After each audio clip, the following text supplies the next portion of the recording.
চোখ রাখবো এই মুহূর্তের সবচেয়ে বড় খবরে। ব্যারাকপুরে এক যুবককে লক্ষ্য করে গুলি। ঘটনাটি ঘটেছে ব্যারাকপুরের পাইপ রোড এলাকায়। ব্যারাকপুর পাইপ রোড এলাকায় মোহাম্মদ ইমনাদ নামে এক যুবককে লক্ষ্য করে গুলি। পুরনো ইলেকট্রিক সাপ্লাই অফিসের ভেতরে তাকে লক্ষ্য করে গুলি চালায় দুষ্কৃতীরা। গুলিবিদ্ধ যুবককে ব্যারাকপুর BN বসু হাসপাতাল থেকে কলকাতার একটি বেসরকারি হাসপাতালে পাঠানো হয়েছে। এই মুহূর্তের সবচেয়ে বড় খবর, ব্যারাকপুর পাইপ রোড এলাকায় মোহাম্মদ ইমনাদ নামে এক যুবককে লক্ষ্য করে গুলি। পুরনো ইলেকট্রিক সাপ্লাই অফিসের ভেতরে তাকে লক্ষ্য করে গুলি চালায় দুষ্কৃতীরা।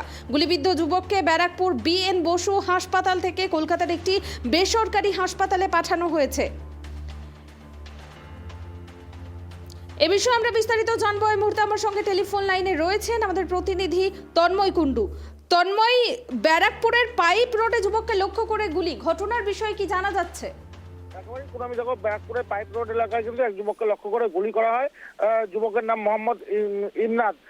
পুরনো ইলেকট্রিক সাপ্লাই অফিসের ভেতর থেকে তাকে লক্ষ্য করে গুলি চালায় দুষ্কৃতীরা। ব্যারাকপুর পুলিশ কমিশনারেটের অফিসের একদম কাছাকাছি এলাকাতে কিন্তু ভর দুপুরে প্রকাশ্য জনবহুল এলাকায় কিন্তু দুষ্কৃতীরা গুলি করে স্থানীয় যুবককে। বেশ কয়েকজন দুষ্কৃতী এসে গুলি চালায় বলে জানা গিয়েছে। তন্ময়, যুবকের কোথায় কোথায় গুলি লেগেছে বলে জানা যাচ্ছে? দেখো, এই মুহূর্তে কিন্তু এখনই সেগুলো কিন্তু স্পষ্ট নয়, কারণ তৎক্ষণাৎ কিন্তু যুবককে কিন্তু হাসপাতালে নিয়ে যাওয়া হয়েছে। স্থানীয় অনেকেই কিন্তু যুবককে দেখতে পায়নি, যারা ঘটনাস্থলের আশেপাশে ছিল তারা কিন্তু অনেকেই যুবককে দেখতে পায়নি। এই বিষয়ে কিন্তু বলাটা এখনই সঠিকভাবে যাচ্ছে না, কারণ যুবককে যখন আশঙ্কাজনক অবস্থায় প্রথম ব্যারাকপুর BN বসু হাসপাতালে নিয়ে যাওয়া হয়, সেখানে তার চিকিৎসার অবনতি হলে তাকে কিন্তু কলকাতার একটি বেসরকারি হাসপাতালে নিয়ে যাওয়া হয় এবং বর্তমানে তার চিকিৎসা চলছে। ইতিমধ্যে কিন্তু তদন্ত শুরু করতে ঘটনাস্থলে এসছে ব্যারাকপুর পুলিশ কমিশনারের তদন্তকারী অফিসাররা। তবে কি কারণে গুলি হলো বা কেনই বা গুলি করা হলো যুবককে, এখনো কিন্তু পুরোটাই কিন্তু ধোঁয়াশার মধ্যে রয়েছে।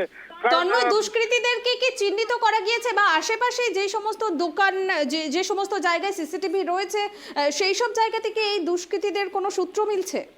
দেখো, পুলিশ কমিশনারের যে গোয়েন্দা বিভাগের যে আধিকারিকরা রয়েছে তারা কিন্তু ইতিমধ্যেই খোঁজ শুরু করেছে যে আশেপাশে কোথাও কোনো সিসিটিভি ক্যামেরা আছে কিনা বা কারা করেছে, কিভাবে হচ্ছে এলাকার লোকজনের সঙ্গে কথা বলার চেষ্টা করছে, কেউ তাদেরকে চেনে কিনা সবটাই কিন্তু দেখছে। তবে তদন্ত সাপেক্ষ এখনো কিন্তু এই মুহূর্তে কেউ আটক বা গ্রেপ্তার হয়নি।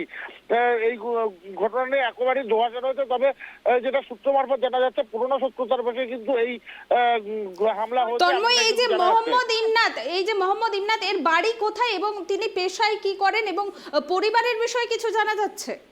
না, পরিবারের বিষয়ে তার মার সঙ্গে যখন কথা বলা হয়েছিল, তার মা কিন্তু জানিয়েছে যে সে নিতান্তই ভালো ছেলে, এলাকায় বন্ধু বান্ধবের সঙ্গে খুব একটা মেশার ছিল না, সে কাজ নিয়ে ব্যস্ত থাকতো। তবে সে ডেলি লেবার ছিল এমনটাই কিন্তু জানা গেছে।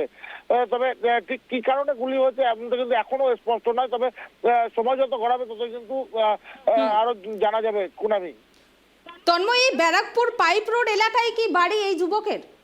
একদম ব্যারাকপুর পাইপ রোড এলাকাতেই বাড়ি। ওই স্থানেই প্রায় বাড়ি থেকে কিছুটা দূরেই কিন্তু সে গুলিবিদ্ধ হয় এবং ঘটনাস্থলে কিন্তু ইতিমধ্যে যখন খবর পায় সেখানে কিন্তু তার মা এসে উপস্থিত হয় এবং তার মা কিন্তু ক্যামেরার সামনে একেবারে কান্নায় ভেঙে পড়েছে। সেই ছবিও কিন্তু আমাদের ক্যামেরায় উঠে এসেছে। কুনামি, ধন্যবাদ তন্ময়। আপনাদের আবারও একবার জানিয়ে রাখবো, ব্যারাকপুর পাইপ রোড এলাকায় যুবককে লক্ষ্য করে গুলি, প্রকাশ্যে ভর দুপুরে যুবককে গুলি করা হলো। জানা গিয়েছে আহত যুবকের নাম মোহাম্মদ ইমনাদ এবং জানা গিয়েছে পুরনো ইলেকট্রিক সাপ্লাই অফিসের ভেতরে তাকে লক্ষ্য করে গুলি চালায় দুষ্কৃতীরা।